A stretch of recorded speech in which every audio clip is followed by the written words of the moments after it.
This is Robert. I was recently editing some family photos and I came across a couple of shortcuts that I think can really save you time, especially if you're creating those birthday or holiday or anniversary photos.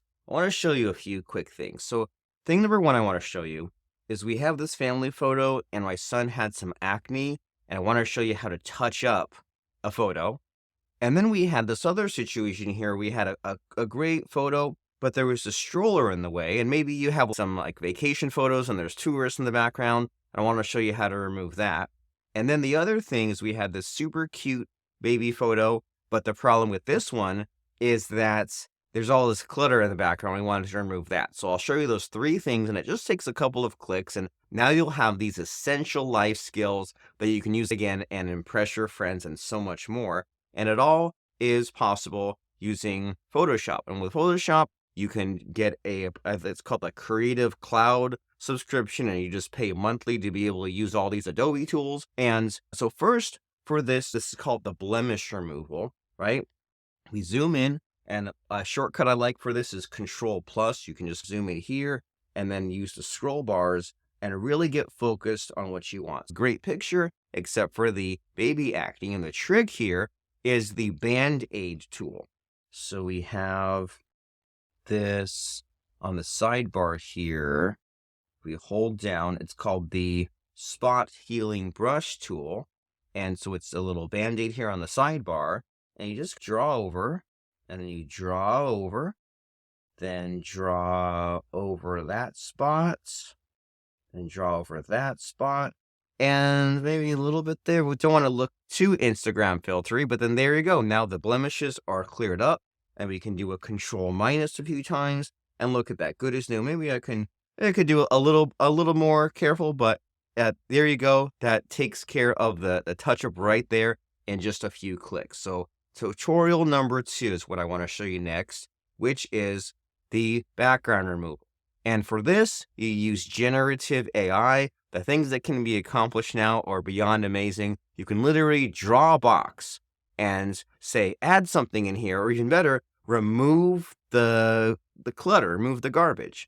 And so what we can do here is, for this to work, you have to go to the Window Contextual Taskbar. Extremely important. Window Contextual Taskbar, which is this little floaty thing, because they don't exactly call it AI. They just call it the Contextual Taskbar. And what that means is, based on whichever tool you've chosen here from the toolbar, then that taskbar changes to give you buttons that apply to that tool, if that makes sense. We said Window Contextual Taskbar, and then we click on this dotted line, right? This is called the Rectangular Marquee Tool. And then what you do is you just draw a box around what you don't like in the photo. So we don't want to get his feet, but we want to draw a box around the stroller and the backpack. And then now that we've drawn a box, now this generative fill button appears. And again, this can save you tons of time. I know it did for me, because I was like, where's the button? Where's the tool? You choose the contextual toolbar, then you choose the tool, and then you apply, you draw the box, and now here's this generative fill. So you click on generative fill, and you can either leave it blank or just say, remove the stroller and backpack.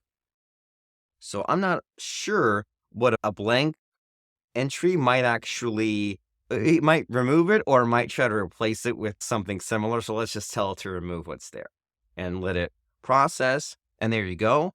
It's completely gone. And then it gives you a few choices. You see how this is one of 3, and you can click, and you see how it gives different fills for that tile pattern. Because at first you said, oh, that's okay. But if you compare a few, I'd say like that middle one, that does the best job, and it even duplicates the gum or the dirt on the ground. And so there you go. That's how you remove objects out of a photo. And speaking of removing objects out of a photo, let's do the final walkthrough here, which is the background removal. And so this is a little bit of a multi-step process here. We want to remove the backgrounds, right? And I believe you can just say select subject. We kept that contextual toolbar open, and we made sure we were still on this rectangular selection tool. And so it almost highlighted the baby. See, like the baby sitting in the seat, but it's cut off a little bit of his foot here. So for this, I believe we want one of these. So you want the quick selection tool, I believe. We just click and hold down and get this quick selection tool. And we can just click in here and just fill in the little bit of extra of the foot that it didn't quite get. So now it's drawn a box around the baby. And now what do? We, like we said, a couple of steps. We go over to these layers, and if you don't see this, you can go to Window Layers to make the layers up here, because this is just the background. This is just one layer. So we double click on this, and then we name it to layer 0. And that way it's just like one of many layers. Before it was just like one singular thing. Now it's a layer. And then what we do is we click on this plus and create a new blank layer. And then we click back down on the layer we were at and do a Control C and go up to this other layer and do a Control V. And you can see, if you look closely in this layer preview, it contains just the baby. And if we undo the eyeball, now the background is gone. And this is just the way I prefer to do it. That way we can get back to our old version if we had to. And so now let's fill in something in the background, and maybe even fill in, let's see how well the AI does filling in the very top of the head and the very tip of the foot. So let's see. We go to Image, Canvas Size. Here's the size, and let's make it maybe a little wider and a little taller. Okay, so now we have a little bit more room to work with, but you see how the baby's head is cut off, and so is the foot. So I'm curious to see what AI does with this. So we highlight it over here, generative fill, and we'll say fill in the top of the baby's head. I'm worried if it will take that literally, but luckily AI gives us some choices. It's just that little area, so I think it might do an okay job. And if it does an okay job, we'll be very amazed and impressed. And if it does a bad job, then we will laugh at the stupid computer. So,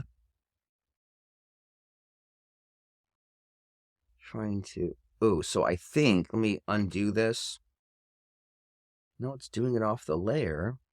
Let me just try generative fill with no prompt. So we might be out of luck as far as adding the very top of the head. And I don't want to highlight too much. Yeah, see, it's adding the background with the messy. Oh, there's a little bit of the messy head. So I wonder if we then, so if we click on this, if we then can remove the background there, right? So if we can say quick selection, if we can click on, let us select,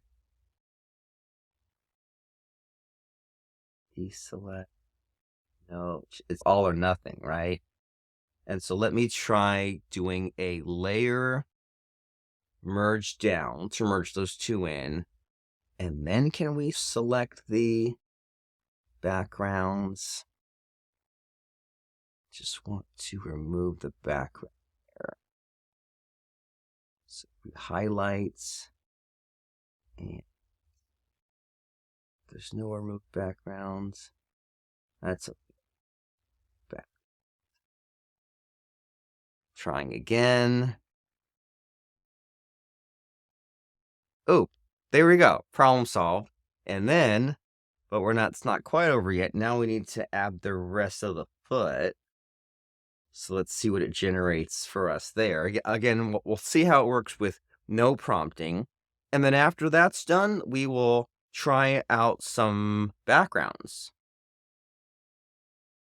Generating.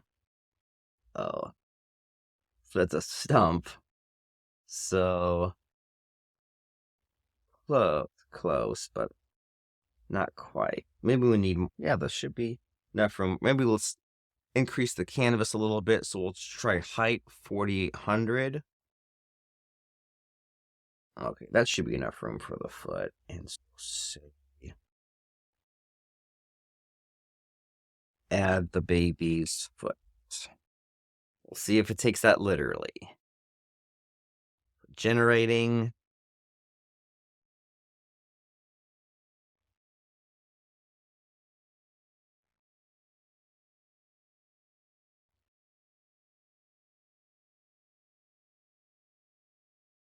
Oh, it. Oh, so it added toes. It added this one, which is okay, minus the background, but we'll get there eventually. And then we want to remove that background, however. So we'll do a layer merge down to condense it there. And then we'll do another quick selection. Try to just that.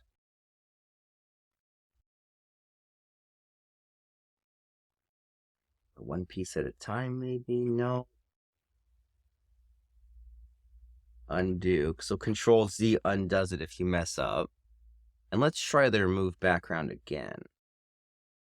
So what happened to our contextual taskbar? Remove backgrounds. Okay, there we go. Now just the baby and the feet. And then because we use the layers, we can go and click on this new layer. And so see how layer 2 is there. We can put it under the baby here. And then go back to our selection and then just do a select all, a Control A, and then generative fill. And then let's say this is a fun environment for a baby to be in and see what that generates. Oh, geez, it actually gave us a baby. All right, so instead of that, we'll Control Z, and then we'll just say a fun room.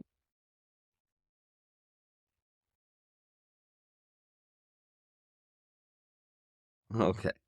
Clearly fake, but you get the idea. And because it's in different layers, we can click on this move tool and then position the baby and resize and have some fun with it. And you get the idea, or have it generate an abstract background. But I think I might have saved the day for you there in a few ways. First of all, we said that the Band-Aid tool here, you can draw over something and take away the blemishes. Then idea number 2 is you can use this contextual taskbar and the selection tool and draw a box and have it remove unwanted objects from your photo. And then we said thing number 3, we can use the generative AI as well to select the object, the subject, the person in your photo, and then duplicate them over to a new layer. And then you can have fun with the layer underneath it. Photoshop does some amazing things, and now you're discovering it thanks to watching this video. You can subscribe. I'm Robert Plank from dfypodcast.com, and have a lot of fun with your photo editing. Don't let it aggravate you or get to you. Just get it done, fix your photos, and enjoy the rest of what you have going on. Bye for now, Robert Plank, having some fun with Photoshop.